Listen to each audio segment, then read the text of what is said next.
जय हिंद दोस्तों। आज मैं आपको बताने जा रहा हूं कि कितने तरह के इनकम पर आपको टैक्स नहीं लगता है।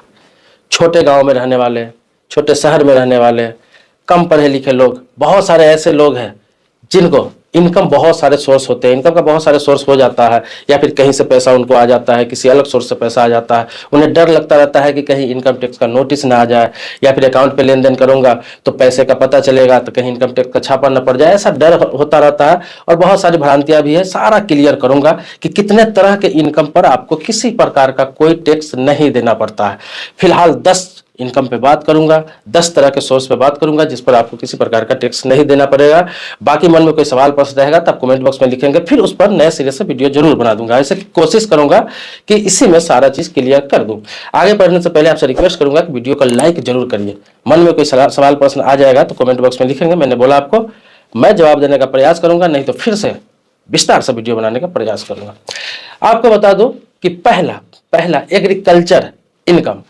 एग्रीकल्चर से जो इनकम होता है, खेती बाड़ी से, किसानी से जो इनकम आपको होता है, उस इनकम पर आपको किसी प्रकार का टैक्स नहीं देना पड़ता है। टैक्स फ्री सेक्शन 10(1) आपके लिए बना हुआ है। जो एग्रीकल्चर से इनकम करते हैं, किसी प्रकार के खेती बाड़ी से कुछ भी इनकम करते हैं, उस पर आपको टैक्स देने की जरूरत नहीं है, डरने की जरूरत नहीं है।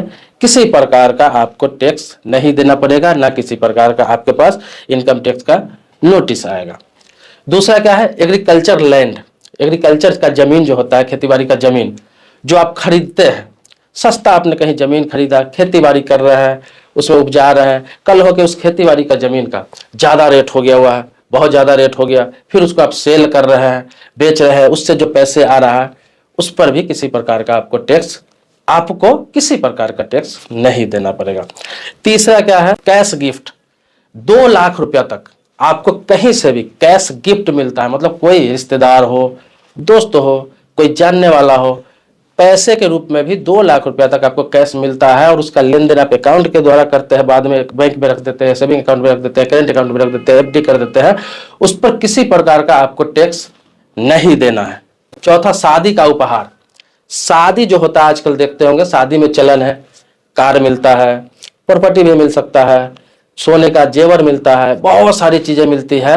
तो जो शादी में जो गिफ्ट मिलता है, चाहे वो कितना भी महंगा, उस पर किसी प्रकार का टैक्स दे नहीं है, उस पर किसी प्रकार का टैक्स इनकम टैक्स नोटिस नहीं करता है, उस पर टैक्स देने की कोई भी किसी प्रकार का प्रेशर आप पर नहीं रहेगा। पांचवा मैं आपको बता दूं, बचत खाता टैक्स। बचत खाता पर कोई भी लेन देन करते हैं, किसी प्रकार का लेन देन करते हैं, चाहे ऑनलाइन हो या कैश हो, आपके पास सोर्स होना चाहिए कि ये पैसा आया कहां से, फिर उसका किसी प्रकार का टैक्स आपको नहीं देना पड़ेगा। वैसे खास तौर पर बता दूं, इसका भी एक बना हुआ है, लिमिट बना हुआ है। जैसे कि आप अंडर 16 है, मतलब 60 साल से कम आपका एज है, तो आपको 10,000 रुपया तक सेविंग अकाउंट से कोई भी इंटरेस्ट आता है उस पर टैक्स नहीं देना है। लेकिन 60 साल से ऊपर है आपका एज, तो 50,000 रुपया तक जो इंटरेस्ट के रूप में आपके पास आता है कोई भी पैसा, तो उस पर भी टैक्स आपको नहीं देना पड़ता है। छठा, पीपीएफ या पीएफ। पीपीएफ आप समझते होंगे, पब्लिक प्रोविडेंट फंड जिसे बोलते हैं, या फिर पीएफ। तो इन दोनों पर किसी प्रकार का टैक्स नहीं लगता है। ये पीपीएफ या पीएफ से जो पैसा मैच्योरिटी आपको मिलता है, आता है, पैसा कितना भी हो, किसी प्रकार का टैक्स दे नहीं है इस पर। इसके अलावा बता दो, insurance maturity, insurance, life insurance हो या किसी प्रकार का आपने इंश्योरेंस करा रखा है, तो उस समय आपको सारा टर्म कंडीशन बता दिया जाता है, आपके बॉन्ड पे भी लिखा होता है, उस पर भी किसी प्रकार का मैच्योरिटी पर आपको टैक्स नहीं लगता है। इसीलिए डरने की जरूरत नहीं है। बहुत सारे लोग सोचते हैं कि एक बार 10 लाख रुपए मिलेगा, 15 लाख रुपए मिलेगा मैच्योरिटी पर, तो उस पर मुझे टैक्स देना पड़ेगा। लेकिन इंश्योरेंस जो होता है वो टैक्स बचाने के लिए होता है, टैक्स फ्री होता है वो। आठवां क्या है, छात्रवृत्ति। किसी प्रकार का आपको स्कॉलरशिप मिल रहा है, कहीं से भी, कोई संस्था से मिल रहा है, कहीं विदेशी संस्था से मिल रहा है, किसी कंपनी से मिल रहा है, सरकार से मिल रहा है, छात्रवृत्ति पर भी किसी प्रकार का टैक्स नहीं दे होता है। पेंशन पर किसी प्रकार का टैक्स नहीं दे होता है, क्योंकि पेंशन पर टैक्स काट के ही आपको पैसा दिया जाता है, या फिर फैमिली पेंशन है। इसके अलावा किसी जवान को या फिर कोई भी जो प्रशासनिक क्षेत्र में काम कर रहा है, जैसे पुलिस प्रशासन हो या फिर आर्मी का जवान हो, उन लोगों को किसी प्रकार का कोई फंड मिलता है, पैसा मिलता है, किसी प्रकार का उनको अनुदान मिलता है, उस पर किसी प्रकार का टैक्स दे नहीं होता। मतलब आप समझ लीजिए कि सहायता राशि हो, अवार्ड हो, किसी प्रकार को जवानों को मिलता है, उस पर टैक्स नहीं लगता है। किसी आपदा में, आपदा होता है, हादसा होता है, आप देखते होंगे प्राकृतिक आपदा होता है, और उसमें आपको जो सहायता मिलता है, चाहे वो सरकार के तरफ से हो या फिर किसी संस्था के तरफ से हो या फिर किसी कंपनी के तरफ से हो या फिर किसी व्यक्ति के तरफ से हो, कोई भी सहायता आपको मिलता है उस पर किसी प्रकार का टैक्स दे नहीं है। रकम जो भी हो, किसी प्रकार का टैक्स आपको नहीं देना होता है। इसके अलावा जो आपदा होता है और उसमें इंश्योरेंस क्लेम मिलता है, चाहे किसी कंपनी की तरफ से हो, किसी संस्था की तरफ से हो, सरकार की तरफ से हो, तो उस इंश्योरेंस क्लेम में भी किसी प्रकार का आपका टैक्स दे नहीं है।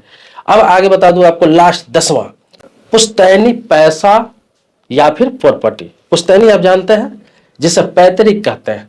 आपके पिताजी, दादाजी, परदादा के नाम से कोई प्रॉपर्टी है, चाहे करोड़ों का प्रॉपर्टी है, अरबों का प्रॉपर्टी है, और उनके ना रहने के बाद आपके नाम से वसीयत हुआ हो या फिर आपके नाम से वसीयत नहीं भी हो, आप उत्तराधिकारी हैं, आपके नाम पर वो प्रॉपर्टी ट्रांसफर होता है, तो जो ट्रांसफर होता है तो जितने का भी प्रॉपर्टी है उसमें आपको किसी प्रकार का टैक्स देने की जरूरत नहीं पड़ता है, आपको टैक्स नहीं लगता है, क्योंकि वो आपने इनकम नहीं किया है, आपने अर्न नहीं किया है। आपके पिताजी का प्रॉपर्टी था, आपके दादाजी का प्रॉपर्टी था, आपके परदादा का प्रॉपर्टी था, किसी का भी प्रॉपर्टी था, वो आपके हिस्से आया है, आपके जिम्मे आया है, आपके नाम आया है, इसीलिए उस पर टैक्स दे नहीं है, किसी प्रकार का टैक्स देने का प्रेशर नहीं है। यहाँ तक कि उनका पैसा, कोई भी पैसा है, चाहे उनके बैंक अकाउंट में है, इंश्योरेंस क्लेम से मिल रहा है या फिर किसी प्रकार का पैसा, उनका पैसा आपके नाम से हो रहा है, तो इसमें भी आपको टैक्स देने की आवश्यकता नहीं है, क्योंकि टैक्स उसमें कट के ही आता है। ऑलरेडी टैक्स आपके पिताजी, दादाजी या जो भी है वो भर चुके होते हैं उस इनकम पे, तो इसके लिए टैक्स का प्रेशर किसी प्रकार के आप पर